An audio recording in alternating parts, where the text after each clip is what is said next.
பற்றி யாருமே சிந்திக்கவே இல்லை. ஓடி விளையாடு பாப்பா, நீ ஓய்ந்திருக்கலாகாது பாப்பா என்றான் Bharathi.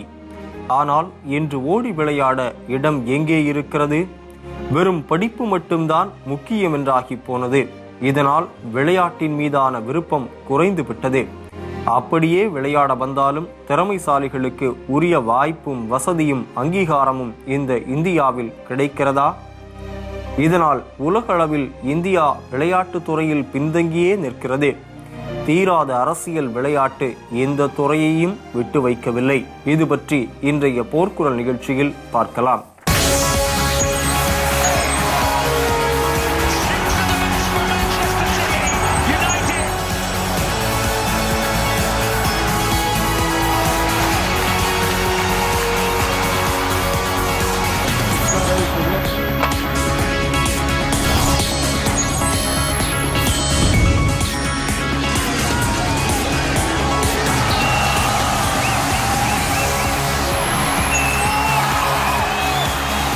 To improve, especially in this particular game, there are a couple of instances where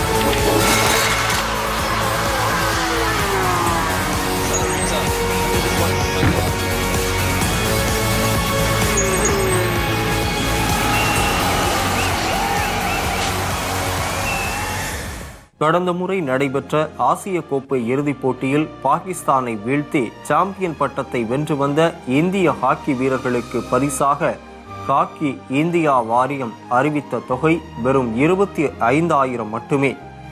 இந்தியாவில் கிரிக்கெட்டுக்கு கோடி கோடியாய் வாரி இறைத்ததாலோ என்னவோ பாவம் ஹாக்கி வீரர்களை ஊக்குவிக்க பணமில்லை. இந்திய ஹாக்கி வீரர்களும் ஹாக்கி இந்தியா வாரியத்தின் வறுமை நிலையை கருதி அந்த பரிசு தொகையை வாங்க மறுத்துவிட்டனர். குவிய போகிறது பாராட்டுக்கள், பரிசுகள், ஆர்ப்பாட்டங்கள், வருமான வேட்டைகள் என இயல்பான கனவோடு தாயகம் திரும்பினர் அந்த வீரர்கள். ஆனால் அவர்களுக்கு வரவேற்பும் இல்லை, பாராட்டுகளும் இல்லை, பரிசுகளும் இல்லை. இந்த வாரியத்தின் நடவடிக்கைகள் மூலம் இந்தியாவில் கிரிக்கெட்டை தவிர மற்ற விளையாட்டுகளின் நிலை எவ்வளவு இருளில் இருக்கிறது என்பது வெளிச்சத்திற்கு வந்துள்ளது. ஹாக்கி வீரர்கள் காலணி வாங்க கூட பணம் இல்லாமல் உள்ளனர். ஒரு காலணி விளம்பரத்திற்கு கோடி கோடியாய் வாங்கும் கிரிக்கெட் வீரர்கள் இருக்கும் தேசத்தில் ஹாக்கி இந்தியா வாரியத்தின் இந்த நடவடிக்கை இந்தியாவில் ஹாக்கியின் எதிர்காலத்தை கேள்விக்குறியாக்கிவிடும். வளர்ந்து வரும் பல இளம் ஹாக்கி வீரர்களை துவண்டு போகச் செய்யும். நாங்கள் கேட்பது கோடி கோடியாய் பணமும் விளம்பரமும் அல்ல, ஒரு குறைந்தபட்ச அங்கீகாரமே என தனது குமுறல்களை தெரிவிக்கின்றனர். இந்திய விளையாட்டு நிலை குறித்த பல கேள்விகள் எழுந்துள்ளன. சர்வதேச அளவில் கிரிக்கெட்டை தவிர ஏன் இந்தியா மற்ற விளையாட்டுகளில் ஜெயிப்பதில்லை என்ற கேள்விக்கும் விடை கிடைத்துள்ளது. நம்ம நாட்டை பொறுத்த வரைக்கும் விளையாட்டு துறைக்கு அவ்வளோ ஒரு இம்பார்ட்டன்ஸ் நம்ம கொடுக்கறது இல்லை. இன்னைக்கு தேதியில் பார்க்கும் பொழுது கிரிக்கெட் போன்ற ஒரு சில விளையாட்டுகளுக்கு தான் ஒரு முக்கியத்துவத்தை நாம் கொடுக்குறோம். அதுவும் கமர்ஷியல் ரீதியாக வெற்றி பெறக்கூடிய அந்த விளையாட்டுகளாக இருக்கிறது. பொதுவாக ஒரு குழந்தையோட வளர்ச்சிக்கு படிப்பு எவ்வளோ அவசியமோ அதுபோல் விளையாட்டும் அவசியம் அப்படிங்கிற விஷயத்தை நம்ம உற்று நோக்குவதில்லை. இன்னைக்கு விளையாட்டுக்காக ஒதுக்கக்கூடிய அந்த பணமெல்லாம் எங்கே போகிறதுன்னு ஒரு பெரிய கேள்வி இருக்கும். எல்லா விளையாட்டுகளையும் ஒரு மாதிரி ஒரே கண்ணோட்டத்தில் உற்று நோக்க வேண்டிய நிலை நம் நாட்டில் இப்பொழுது இருக்கிறது. இந்திய ஜனத்தொகையை பார்த்தோம் அப்படின்னா உலகளவில் அதிக மக்கள் தொகை கொண்ட நம்ம நாட்டில் விளையாட்டு வீரர்கள் உற்பத்தியாகப்படுவதே இல்லை. அவங்க ட்ரெயின் பண்ணப்படுவதே கிடையாது. இப்படி ஒரு நாட்டில் நீங்கள் ஏஷியன் கேம்ஸ் போனாலும் சரி, ஒலிம்பிக்ஸ் போனாலும் சரி, ஒரு சின்ன ஊர் கொஞ்சம் பாப்புலேஷன் இருக்க கண்ட்ரி வாங்கிட்டு வர மெடல்ஸை கூட நம்மளால் வாங்க முடியாத ஒரு நிலை இருக்கிறது காரணம் இந்த விளையாட்டுத்துறையை அதாவது கவர்மெண்ட் ஆகட்டும் இல்லை தனியார் துறையாகட்டும் யாரும் ஒரு பெரிய பொருட்டாக எடுத்துக்கொள்வதில்லை. ஒரு சில விளையாட்டுகளுக்கு மட்டும் ஒரு இம்பார்ட்டன்ஸ். ஏன்னா அந்த விளையாட்டுகள் கூட வரக்கூடிய ஊதியம், இப்போ கிரிக்கெட் மேலே நீங்கள் பணத்தை போட்டீங்க அப்படின்னா அதனால் வரக்கூடிய உங்களோட கமர்ஷியல் ரிசல்ட்ஸ் இதை தான் பார்க்குறாங்க. எப்போ ஒரு அரசு விளையாட்டுக்கு ஒரு இம்பார்ட்டன்ஸ் கொடுக்குறாங்களோ அப்போ தான் பெற்றோர்களும் குழந்தைய விளையாட்டு துறையில அவங்களோட இன்ட்ரெஸ்ட் செலுத்தலாம். கிரிக்கெட்டை மட்டும் ஊக்குவிப்பதற்கு பின்னணியில் இருக்கும் காரணிகளும் பகிரங்கமாக ஒரு விவாதத்திற்கு வந்துள்ளது. இந்திய சமூக நிலையில் நடுத்தர கீழ் நடுத்தர வர்க்கத்தை சார்ந்தவர்கள் விளையாட்டை லட்சியமாக எடுத்துக்கொண்டு வெல்வதற்கு பின் குடும்பத்தின் வசைகள், சமூகத்தின் இலக்காரங்கள், பொருளாதார பரிதவிப்புகள், இங்கிருக்கும் சாதிய உள்ளரசியலை வெல்லும் போராட்டங்கள் என எத்தனையோ வலிகளை தாங்க வேண்டியதிருக்கிறது. அப்படி வலிகளை தாண்டி வருபவர்களை மேலும் வலிக்குள்ளாக்குவது என்ன கொடுமை! இந்திய விளையாட்டு வாரியங்களில் பிதாமகர்களாக இருப்பவர்கள் விளையாட்டு வீரர்களாக இல்லாவிடினும் குறைந்தபட்சம் விளையாட்டு மீதான ஆர்வம் உள்ளவராக கூட இருக்கலாமே. தங்கள் சாதியையும் தொப்பையையும் வளர்த்து கொண்டு போக விளையாட்டு வாரியங்கள் ஒன்றும் சாதிய சங்கங்கள் அல்ல. அவர்களது தொப்பைக்கு பின்னால் பல விளையாட்டு வீரர்களின் சுமைகளும் வலிகளும் இருக்கின்றன. 120 கோடி மனித வளம் கொண்ட நாட்டில் எத்தனை கிராமங்களிலோ சேரிகளிலோ உண்டி வில்லோடு துப்பாக்கி சுடும் வீரர்களும் கண்மாய்களில் குட்டிக்கரணம் அடித்துக் கொண்டு நீச்சல் வீரர்களும் பக்கத்து ஊரோடு மல்லு கட்டிக்கொண்டு குத்துச்சண்டை வீரர்களும் இருக்கிறார்கள். அவர்களை இனம் கண்டு வடிவமைப்பது ஒரு அரசாங்கத்தின் விளையாட்டுத்துறையின் கடமை. கிராமப்புறத்திலிருந்து நம்ம என்னைக்கு நம்ம செலக்ட் பண்ணணும்னு நினைக்கிறோமோ அப்போ மட்டும்தான் இந்தியாவில் நம்ம ஸ்போர்ட்ஸை வளர்க்க முடியும். பொதுவாக ஸ்போர்ட்ஸை வளர்க்கணும் அப்படின்னு நினச்சா ஸ்போர்ட்ஸ் கமிட்டி அப்படின்னு ஃபார்ம் பண்ணுறாங்க. ஸ்போர்ட்ஸ் கமிட்டி என்ன ஃபார்ம் பண்ணுதுன்னா, ஸ்போர்ட்ஸ் கமிட்டியில் பார்த்தீங்கன்னா இந்தியாவை பொறுத்த மட்டும் கம்யூனிட்டி வைஸாக, அதாவது ஜாதி மதம் அப்படிங்கிற ஒன்று ஆழமாக இருக்குது. இதில் இப்போ ஸ்போர்ட்ஸ் கமிட்டி அப்படின்னு ஒன்று ஸ்டார்ட் பண்ணுறப்ப ஸ்போர்ட்ஸ் கமிட்டியில் கம்யூனிட்டி வைஸாக பார்த்துட்றாங்க. கம்யூனிட்டி எந்த கம்யூனிட்டி அந்த ஸ்போர்ட்ஸ் கம்யூனிட்டியில் இருக்கோ அந்த கம்யூனிட்டியோட ஸ்டூடெண்ட் மட்டும்தான் எடுத்துகிட்டு போகிறாங்க. அந்த மாதிரி ஒரு சுச்சுவேஷன் இருக்கிறதுனால தான் நம்ம இந்தியாவில் மொத்தத்தில் நம்ம இந்தியாவில் ஸ்போர்ட்ஸ் கமிட்டியில் நம்ம ஒரு திறமையானவர்களை உள்ளே கொண்டு போக முடியல. ஒரு கிராமத்தில் விளையாடுற ஒரு ஸ்டூடெண்ட்டை பார்த்திங்கன்னா அந்த மிகச்சிறந்த ஒரு ஸ்போர்ட்ஸ் மேனை வரக்கூடியவனாக இருப்பான். ஆனால் அவனை கொண்டுட்டு போய் அவனுடைய திறமையை நம்ம வெளியே கொண்டு போகணும் அப்படின்னு சொல்லி எந்த கமிட்டியும் அவனை தூக்கிட்டு போகிறது கிடையாது. அவன் யார், அவனுடைய பேக்ரவுண்டு என்ன, இதை பார்க்குறாங்க. இது என்றைக்கு நம்ம மாறுறோமோ, இந்த சுச்சுவேஷன்லேருந்து மாறுறப்ப மட்டும்தான் நம்ம ஸ்போர்ட்ஸ் கமிட்டியை வளர்க்க முடியும். இந்தியாவில் நாம் கோரிக்கை வைப்பது இயலாத காரியம். குறைந்தபட்சம் ஜெயித்து வருபவர்களுக்கு அங்கீகாரத்தையாவது அளித்தாலே போதும். கிரிக்கெட்டை பார்த்து உணர்ச்சி வசப்படுவது மட்டுமே தேசபக்தி, கிரிக்கெட் தகவலை அறிந்திருப்பது மட்டுமே பொது அறிவு என்று தேசத்தையே கிரிக்கெட்டின் பின்னால் நிறுத்தும் வியாபார அரசியலை மக்கள் புரிந்து கொள்ள வேண்டும். கிரிக்கெட்டில் காட்டும் தேசபக்தியை நம் குடிமகன்கள் ஏன் மற்ற விளையாட்டில் காட்டுவதில்லை? ஆகவே தேசபக்தியும் இங்கு கிரிக்கெட்டின் மூலம் வியாபாரமாக்கப்பட்டு விட்டது. சாதனையாளர்கள் கிரிக்கெட்டில் மட்டும் உருவாகும் தேசத்தில் ஏன் மற்ற விளையாட்டுகளில் உருவாவதில்லை என்பதையும் மக்கள் சிந்திக்க வேண்டும். இங்கு கிரிக்கெட்டின் மூலம் வியாபாரமயமாக்கப்பட்டு விட்டது தேசபக்தி. இந்தியாவிலே விளையாட்டுக்கு அந்தளவு முக்கியத்துவம் கொடுப்பதில்லை என்று அங்கே வெளிநாட்டில் கொடுக்கும் அளவு இங்கு கொடுப்பதில்லை என்று கேட்டிருந்தார்கள். ஆமாம், உண்மைதான். ஒரு மனிதனுடைய வளர்ச்சிக்கு, எங்களுடைய குழந்தைகளுடைய ஆரோக்கியமான வளர்ச்சிக்கு விளையாட்டு என்பது மிகவும் அவசியமான ஒன்று. அதாவது அவர்கள் ஆரம்பத்திலே இருந்து, சின்ன வயதிலே இருந்து அவர்கள் விளையாட்டுத் துறையிலே மிகவும் ஆர்வமாக இருப்பார்களேயானால் நாங்கள் அவர்களை அந்தந்த விளையாட்டுகளிலே அவர்களுக்கு அந்த ஆர்வத்துக்கு ஏற்றவாறு அவர்களுக்கான அந்த முக்கியத்துவத்தை கொடுக்க வேண்டும். ஏனென்று சொன்னால் ஒரு மனிதனுடைய வளர்ச்சிக்கு விளையாட்டு என்பது மிகவும் முக்கியமாக. அது இன்றைய காலகட்டத்திலே நாங்கள் எங்களுடைய குழந்தைகள் இந்தியாவிலும் சரி வெளிநாட்டிலும் சரி அவர்கள் ஃபாஸ்ட் ஃபுட் என்று சொல்லப்படுகின்ற அந்த உடனடியான அந்த உணவுகளை உட்கொள்வதனால் அதில் எல்லாமே ஃபட் கூடின உணவுகளாகத்தான் இருக்கின்றன. ஆனபடியாலே அவர்களுக்கு அங்கே அந்த உடற்பயிற்சி மிகவும் அவசியமாக இருக்கின்றது. அதனாலே அங்கே வெளிநாட்டை பொறுத்தவரையிலே சிறு வயதிலே இருந்தே, குழந்தை பிறந்த உடனேயே ஒரு மாதத்திலேயே கொண்டு போய் நீச்சல் குளத்திலே போட்டு விடுவார்கள். ஏனென்று சொன்னால் அந்த குழந்தை ஒரு மாதத்திலிருந்தே நீச்சல் பழக தொடங்கிவிடும். ஆனபடியாலே அங்கே எந்த வகையான பலே ஆகட்டும், டான்ஸ் ஆகட்டும், என்ன இதாக இருந்தாலும் வெள்ளை இனத்தவர்களும் சரி, இப்பொழுது எங்களுடைய இனத்தவர்களும் சரி மிகவும் ஆர்வமாக இருக்கின்றார்கள். அதைவிட கவலைக்குரிய விடயம் என்னவென்றால், இங்கே தமிழ்நாட்டிலே எங்களுடைய தமிழர்களுடைய பாரம்பரிய விளையாட்டுகள் அழிந்து போகின்றன.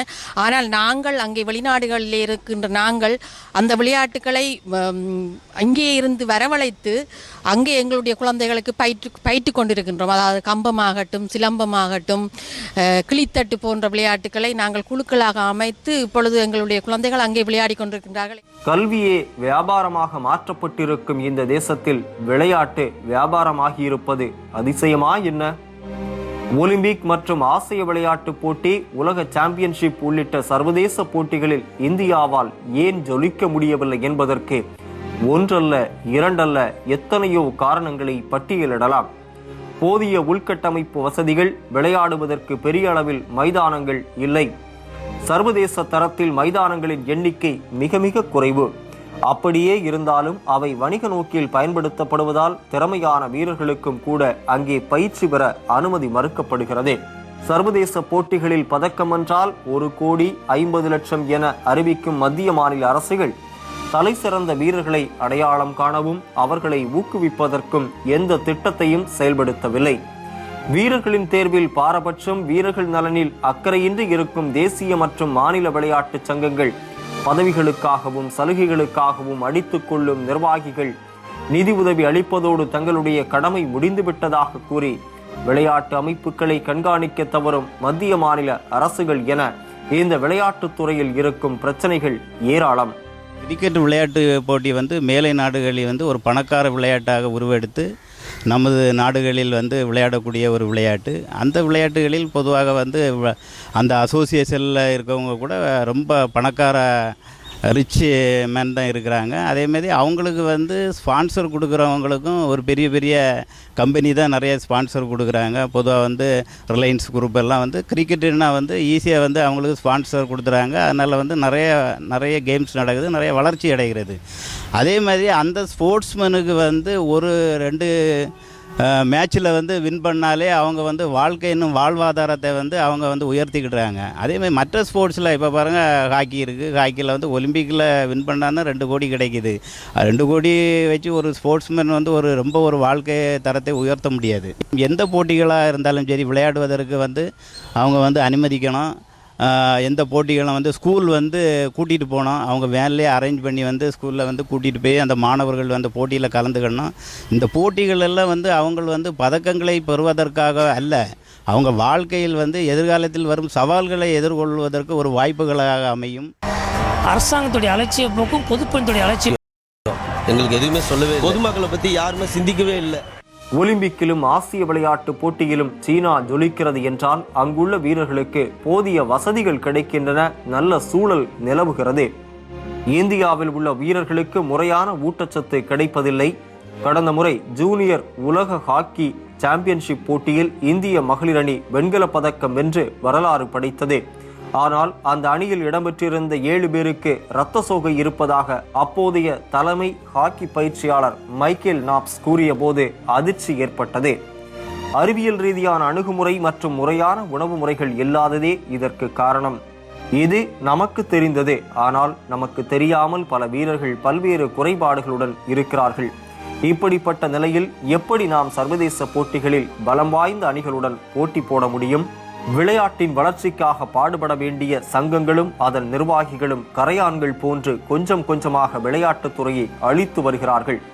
இவர்களின் இடையூறால் திறமையான வீரர்களும் பயிற்சியாளர்களும் விளையாட்டை விட்டே ஒதுங்கிய வரலாறுகளும் உண்டு. தமிழக விளையாட்டு சங்கங்களை எடுத்துக்கொண்டால் இன்னும் மோசம். கால்பந்து, குத்துச்சண்டை, கூடைப்பந்து என பல்வேறு விளையாட்டு சங்கங்களில் பதவியை பிடிப்பதற்காக நிர்வாகிகள் அடித்து கொண்ட வழக்குகள் நீதிமன்றத்துக்கு சென்ற பிறகும் தீர்ந்த பாடில்லை. இந்த கிரிக்கெட்டை மட்டும்தான் ஊக்குவிக்கிறார்கள், மற்ற விளையாட்டை ஊக்குவிக்கவில்லை. அது ஏன் என்பதை யாரும் கண்டுகொள்ளவும் இல்லை. இன்று இந்தியாவில் ஒரு கபடியிலோ இல்லை ஒரு ஹாக்கியிலோ ஒரு அத்லட்டிக்கிலோ அச்சீவ் பண்ணக்கூடிய ஒரு பிளேயருக்கு கிடைக்கக்கூடிய ஊக்கத்தொகையை காட்டிலும் கிரிக்கெட்டில் ஒரு இன்டர்நேஷ்னல் காம்படிஷனில் வெற்றி பெற்றால் அந்த வீரர்களுக்கு கிடைக்கக்கூடிய ஊக்கத்தொகை மிகவும் அதிகமாக இருக்கின்றது. எனவேதான் இந்த மற்ற விளையாட்டில் கான்சன்ட்ரேட் பண்ணி கொண்டிருக்கின்ற விளையாட்டு வீரர்களும் ஒரு கட்டத்தில் சோர்ந்து போயிடுறாங்க. ஏன்னா இன்றைக்கி இப்போது நடைமுறையில் பார்க்கும்போது சாதாரண குடும்பத்தில் இருந்து வந்து கொண்டிருக்கின்ற ஏழை மாணவர்கள் தான் இன்று விளையாட்டுத்துறையில் அதிகமாக சாதித்து கொண்டிருக்கிறார்கள். ஆனால் இன்றைக்கி இந்த மாணவர்களுக்கு ஒரு விளையாட்டு ஆர்வத்தையும் அவர்களுடைய திறமையை மேம்படுத்த வேண்டும் என்ற ஒரு உயர்ந்த நோக்கத்திற்காக நம்முடைய தமிழகத்தில் கடந்த 2013ஆம் ஆண்டு முதல் வில்லேஜ் கேம்ஸ் நடத்தி அதிலிருந்து திறமையான மாணவர்களை கண்டெடுத்து அவர்களுக்கு மேலும் பயிற்சிகள் அளித்து அவர்களை மேல்மட்ட அளவில் உயர்த்தி கொண்டு வருவதற்காக நம்முடைய தமிழகத்தின் விளையாட்டு துறையை சார்ந்த ஒவ்வொரு கோச்சஸும் ஒவ்வொரு ஆஃபீஸர்ஸும் நல்ல முயற்சி எடுத்துக்கொண்டிருக்கிறார்கள். ஆனால் நான் என்ன சொல்கிறேன் என்றால் இந்த முயற்சி போதாது. ஒரு 5% வேலை வாய்ப்பா இல்லை 10% வேலை வாய்ப்பா, அதே மாதிரி இடஒதுக்கீடு, படிப்புலையும் சரி வேலை வாய்ப்புலையும் சரி எந்த டிபார்ட்மெண்ட்டாக இருந்தாலும் இந்த லெவலுக்கு மேலே அச்சீவ் பண்ணுறவங்களுக்கு நிச்சயமாக அவங்களுக்கு ஜாப் கேரண்டிங்கிற ஒரு ஸ்கீமை நம்ம கொண்டு வந்தோம்னா நிச்சயமாக தமிழகத்தில் மட்டுமல்ல இந்திய அளவில் நம்முடைய விளையாட்டுத்துறை மேலும் வளரும். விளையாட்டு வீரர்களும் பல புதிய விளையாட்டு வீரர்களையும் நாம் உருவாக்க முடியும். ஊழல் பேர்வழிகள் பல்வேறு சலுகைகளை அனுபவிப்பதற்காகவும் விளம்பரம் தேடிக்கொள்வதற்காகவும் அட்டை பூச்சியை போன்று பதவியில் ஒட்டி கொண்டிருக்கும் இவர்கள் நம்முடைய விளையாட்டு வீரர்களிடையே எப்படி நடந்து கொள்வார்கள்? அவர்களை எப்படி வழிநடத்துவார்கள்? இவர்கள் திறமையான வீரர்களை உருவாக்குவார்கள் என்று நாம் எப்படி எதிர்பார்க்க முடியும்? காலம் காலமாய் விளையாட்டு சங்கங்களை தங்களின் ஆதிக்கத்தில் வைத்திருக்கும் ஊழல் பேர்வழிகள் தங்களின் உறவினர்கள், தங்களுக்கு வேண்டப்பட்டவர்களை மட்டுமே தங்களுக்கு பிறகு புதிய நிர்வாகிகளாக நியமிக்கிறார்கள். விளையாட்டுக்கு நல்லது செய்யக்கூடியவர்களோ நேர்மையானவர்களோ புதிய நிர்வாகிகளாக வந்தால் முந்தைய கணக்கு வழக்குகளை எல்லாம் கேட்டு அவர்கள் செய்த ஊழலை அம்பலப்படுத்தி விடுவார்கள் என்பதால் புதியவர்கள் யாரும் இங்கே நுழைந்து விடாமல் பார்த்துக் கொள்கிறார்கள். அணித் தேர்வில் இவர்கள் காட்டி வரும் பாரபட்சம் பல திறமையான வீரர்களின் வாழ்க்கையை அழித்திருக்கிறது. நம்ம நாட்டை பொறுத்த வரைக்கும் பாரம்பரிய விளையாட்டு அப்படின்னு பல விளையாட்டுகள் இருக்கு. இப்போ கபடி, சிலம்பம் போன்ற பல விளையாட்டுகள் இன்றைக்கு அது இருக்கிற இடம் தெரியல, இல்லை இதுக்கான இம்பார்ட்டன்ஸ் இல்லை. இந்த மாதிரி நம்ம நாட்டுக்கே பெருமை சேர்க்கக்கூடிய, நம்ம கலாச்சாரத்தை ஒன்றி இருக்கக்கூடிய விளையாட்டுகளை, அது வீர விளையாட்டாக இருந்தாலும் கூட ஏதோ ஒரு காரணம் காட்டி இந்த விளையாட்டுகள் ஒதுக்கப்படுகின்றன. அதாவது நம்ம நாட்டுக்குன்னு ஒரு கல்ச்சர் இருக்கு, ஒரு கல்ச்சரல் பேஸ் இருக்கக்கூடிய நாடு தான் இந்தியா போன்ற நாடு. அப்போ நம்ம நாட்டில் உருவான விளையாட்டுகள், நம்ம நாட்டை இந்த இடத்துல கொண்டு வந்து வைத்த விளையாட்டுகள், இப்போ மல்யுத்தம் எடுத்துக்கிட்டீங்கன்னு பார்த்தீங்கன்னா இந்தியாவில் இன்னைக்கு அதற்கான இடம், அதற்கான ஒரு அங்கீகாரம். ஏன்னா இன்னைக்கு வருங்கால தலைமுறையாகிய குழந்தைகள் அவங்க கையில் எடுத்தால் மட்டும்தான் அந்த விளையாட்டுக்கு ஒரு இம்பார்ட்டன்ஸ் கிடைக்கும். இன்னைக்கு குழந்தைகள் ஒரு கிரிக்கெட்டுக்கோ, ஃபுட்பால்க்கோ, டென்னிஸ்க்கோ கொடுக்குற இம்பார்ட்டன்ஸ் பாரம்பரிய விளையாட்டை பற்றி தெரியவே இல்லை. இப்படி ஒரு விளையாட்டு, சிலம்பாட்டம்னா என்ன, ஒரு மல்யுத்தம்னா என்ன, இது போன்ற விஷயங்களே அந்த குழந்தைகளுக்கு தெரிவிக்கப்படாமல் இருப்பதனால் இந்த விளையாட்டுகள் அழிந்தே போய்விட்டது. எந்த விளையாட்டு அமைப்புகளும் வீரர்களின் நலனில் அக்கறை கொள்வதில்லை. இதற்கு நல்ல உதாரணம் இந்திய டென்னிஸ் சங்கம்தான். பயஸ், பூபதி, போபண்ணாவுக்கு அடுத்தபடியாக அடுத்த தலைமுறை வீரர்களை உருவாக்க தவறியது. அதனால் கடந்த ஒலிம்பிக்கின் போது மேற்கண்ட 3 பேரையும் கெஞ்சிக் கொண்டிருந்தது. பயஸ், பூபதி இடையிலான பிரச்சனையை கடைசி வரை தீர்க்க முடியாமல் போனதால் 2012 ஒலிம்பிக்கில் கலப்பு இரட்டையரில் கிடைக்க வேண்டிய பதக்கமும் பறிபோனது. 130 கோடி மக்கள் தொகை கொண்ட இந்தியா கடந்த வருட இறுதியில் நடந்த ஒலிம்பிக் போட்டியில் கலந்து கொண்டு 6 பதக்கங்களுடன் திரும்பியது. இருப்பினும் இந்தியாவுக்கு 6 பதக்கம் என்பது நிச்சயம் அதிகம்தான். சமீபத்திய ஒலிம்பிக் எதிலும் இத்தகைய சாதனை இல்லை. எனினும் இந்த சாதனை செய்திகள் பேசப்படும் போதே இந்திய விளையாட்டுத் துறையின் அசிங்கமான முகத்தை சர்வதேச ஒலிம்பிக் கமிட்டி அம்பலப்படுத்தி காட்டியது. இந்திய ஒலிம்பிக் சம்மேளனத்தை அதன் தேர்தல்களில் நடந்துள்ள முறைகேடுகளுக்காக தடை செய்திருக்கிறது சர்வதேச ஒலிம்பிக் கமிட்டி. இந்திய ஒலிம்பிக் சம்மேளனத்தின் தேர்தல்களில் அரசியல் தலையீடு இருப்பதும் ஊடகங்களில் விவாதிக்கப்பட்டது. தமிழகத்தை பொறுத்தவரையில் விளையாட்டு உட்கட்டமைப்பு எந்த பள்ளிகளிலும் இல்லை. செம்மண் தரையில்தான் இங்கு பல கால்பந்தாட்ட பயிற்சிகளும் ஹாக்கி பயிற்சிகளும் நடைபெறுகின்றன. இயற்கையான புல்தரைகள் கால்பந்தாட்டத்திற்கும் செயற்கை புல்தரைகள் ஹாக்கிக்கும் இருக்க வேண்டும். இங்கு உலகத்தரத்தில் எந்த மைதானமும் கிடையாது. விளையாட்டு அரங்கங்கள் பொது நிகழ்ச்சி மற்றும் கலை நிகழ்ச்சிகளுக்காக ஒதுக்கப்படுகின்றன. விளையாட்டு மேம்பாட்டிற்காக ஒதுக்கப்படும் பணம் இடையில் இருக்கும் அதிகாரிகளுக்கும் அமைச்சர்களுக்கும் செலவு செய்யப்பட்டு வீரர்களுக்கு சொற்பமாகவே வந்து சேர்க்கிறது. 130 கோடி மக்கள் தொகை கொண்ட இந்தியாவில் வெறும் 1577 பயிற்சியாளர்கள் மட்டுமே உள்ளனர். உலகத்திலே பணக்கார விளையாட்டுன்னு சொல்லக்கூடியது கிரிக்கெட்டு தான். அது பணக்கார விளையாட்டு, பணக்கார முதலாளிகள் பங்கு பெறும் விளையாட்டுன்னு சொல்லக்கூடியதும் கிரிக்கெட்டு தான். அந்த கிரிக்கெட் இந்தியாவில் என்ன நிலைமைன்னா, பணக்காரருடைய குழந்தைகள் தான் விளையாட முடியும். பணத்தில் முதந்து தெரியும் முதலாளிகளுடைய குழந்தைகள் தான் அது பங்கு பெற முடியும். ஒரு நடுத்தர குடும்பத்தில் பிறந்த ஒரு மாணவனோ இல்லது விளையாட்டு வீரனோ அந்த கிரிக்கெட்டை எட்டி பிடிப்பது ஒரு கனவாக இருந்து வருகிறது.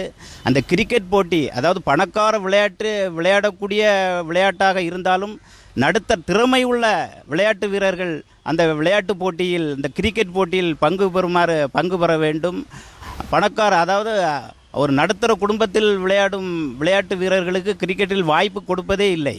அவர்கள் வந்து அரசியல் பலம் பணபலம் நிறைந்த ஒரு மாமனிதனுக்கு உடைய குழந்தைகளுக்கு வந்து அந்த வாய்ப்புகளை கொடுக்கிறார்கள். நடுத்தர குடும்பத்தில் பிறந்து விளையாடும் குழந்தைகளுக்கு கூட அந்த கிரிக்கெட்டில் பங்கு பெறும் வாய்ப்புகளை அளிக்க வேண்டும் என்று கூறிக்கொள்கிறேன். இவர்களும் பழைய பாணியிலான பயிற்சி முறைகளை மட்டுமே கற்றறிந்தவர்கள். மாறாக சீனாவிலோ சுமார் 3.5 லட்சம் பயிற்சியாளர்களை அந்த நாட்டின் அரசு உருவாக்கியுள்ளது. 1970களின் இறுதியில் இருந்து விளையாட்டை ஒரு அறிவியலாக கற்கும் பொருட்டு ஆண்டுதோறும் சுமார் 2000 தேர்ந்தெடுக்கப்பட்ட உள்ளூர் பயிற்சியாளர்களை ஐரோப்பிய நாடுகளுக்கு அனுப்பி திட்டமிட்ட ரீதியில் அவர்களை தயார்படுத்துகிறது சீனா. இந்தியாவின் அரசியல் அதிகார வர்க்கத்தினரின் பிடியில் சிக்குண்டு கிடக்கும் விளையாட்டு துறையில் சாமானிய நடுத்தர வர்க்க குடும்ப பின்னணியில் இருந்து வரும் ஒரு வீரர் பங்கேற்று தேசிய அளவிலான போட்டிகளில் பங்கேற்பது என்பது குருட்டு முடவன் இமயமலையில் ஏறுவதற்கு ஒப்பான சாதனை. தலித்கள் உள்ளிட்ட உழைக்கும் மக்களுக்கோ இந்த கனவுகள் கற்பனைக்கு எட்டாதவை. அன்றாட பிழைப்பும் வாழ்வும் 3 வேளை உணவுமே போராட்டமாக இருக்கும் இந்த நாட்டில் விளையாட்டுகளில் பங்கேற்க நேரமோ மனமோ எப்படி லயிக்கும்?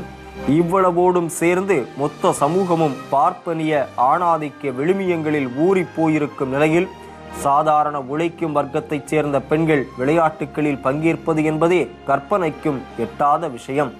இத்தனை தடைகளையும் தாண்டி விளையாட்டுகளில் அபூர்வமான நட்சத்திரங்களாய் ஒளிவீச துவங்கும் சாதாரண குடும்ப பின்னணி கொண்ட ஒரு சிலர் தமது வாழ்வின் மிக முக்கியமான இளமை பருவத்தை 3ஆம் தர மைதானங்களில் விரயமாக்கிவிட்டு மாநில அளவிலோ அதிகபட்சம் தேசிய அளவிலோ சில பதக்கங்களுடனும் ரயில்வேயில் டிக்கெட் பரிசோதகர் வேலையுடனும் திருப்திப்பட்டு கொள்ள வேண்டியிருக்கிறது. இவர்களிடம் இயல்பாக இருக்கும் திறமைகளை இந்த அமைப்பு முறையே ஒரு கட்டத்திற்கு மேல் அழித்தொழித்து விடுகிறது. மானியங்களுக்காகவும் சலுகைகளுக்காகவும் நடையாய் நடந்து சலிப்பும் சோர்வும் உற்று விளையாட்டிலிருந்தே விலகுகிறார்கள். தேசிய அளவிலான ஒலிம்பிக் போட்டிகளில் பெண்களுக்கான ஓட்டப்பந்தயத்தில் 11.85 நொடிகளில் 100 தூரத்தை கடந்த ஆஷா ராய் இன்றைய தேதியில் இந்தியாவிலேயே மிக வேகமான பெண். தற்போது மேற்கு வங்க மாநிலத்தின் சிங்கூர் மாவட்டத்தில் உள்ள நான்ஷாம்பூர் கிராமத்தில் சாதாரண குடிசை வீட்டில் வசிக்கிறார்.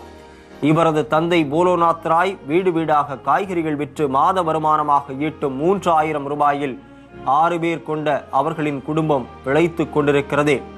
சர்வதேச போட்டிகளில் குறிப்பிடத்தக்க சாதனைகள் எதுவும் புரிந்திராத சானியா மிர்சாவுக்கு கிடைக்கும் அங்கீகாரமும் புகழும் அவரை ஒரு கவர்ச்சியான பெண்ணாக விளம்பரங்களில் காட்ட முடியும் என்பதற்காகத்தான். ஹாக்கி மைதானங்களில் சூறாவளியாய் சுழன்றடித்து இந்திய ஹாக்கியின் மதிப்பை சர்வதேச அளவில் நிலைநாட்டிய தன்ராஜ் பிள்ளை இன்று காணாமல் போனது ஏன்? ஏனெனில் கார்ப்பரேட்டுகளுக்கு தேவைப்படும் விற்பனை பிரதிநிதிகளாக இருக்க தேவையான முகவெட்டுடைய வீரர்கள் தவிர்த்து பிறருக்கு அங்கீகாரமோ புகழோ கிடைப்பதில்லை. இந்திய சமூகம் கீழிருந்து மேல் வரை முற்றிலுமாக மாற்றியமைக்கப்பட்டு ஏழை எளிய மக்களுக்கும் ஜனநாயகம் சென்றடைந்து அவர்களின் அடிப்படையான வாழ்க்கைக்கு ஒரு உத்தரவாதம் கிடைக்கும் போதுதான் கல்வி, விளையாட்டு, விஞ்ஞானம் உள்ளிட்ட பல்வேறு துறைகளில் நம்மால் சாதனையாளர்களை அடையாளம் காண முடியும்.